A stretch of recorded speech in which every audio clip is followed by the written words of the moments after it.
À Genève en Suisse, chacun arrive avec son objectif. Pour les Iraniens, éviter une intervention militaire américaine et pour Washington, mettre un frein au programme nucléaire iranien. En amont de ces seconds pourparlers en moins d'un mois, chacun y va de sa stratégie de communication. Donald Trump, dans la nuit, à bord de son avion Air Force One, manie la menace et convoque le souvenir des frappes américaines sur l'Iran en juin 2025.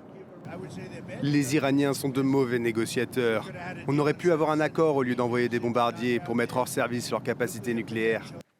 De son côté, le ministre des Affaires étrangères iranien s'affiche en compagnie de Raphaël Grossi, le chef de l'Agence internationale de l'énergie atomique. Abbas Araghchi qualifie de plus réaliste la position des États-Unis sur le nucléaire, tout en posant ses limites. Je suis à Genève avec des idées concrètes pour parvenir à un accord juste et équitable. Ce qui n'est pas à l'ordre du jour, c'est la soumission aux menaces.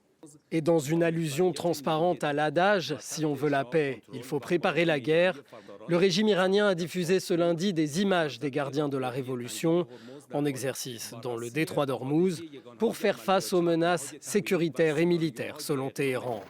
Tandis que de son côté, Donald Trump a autorisé l'envoi d'un second porte-avions pour suppléer l'USS Abraham Lincoln, déjà en mer d'Arabie.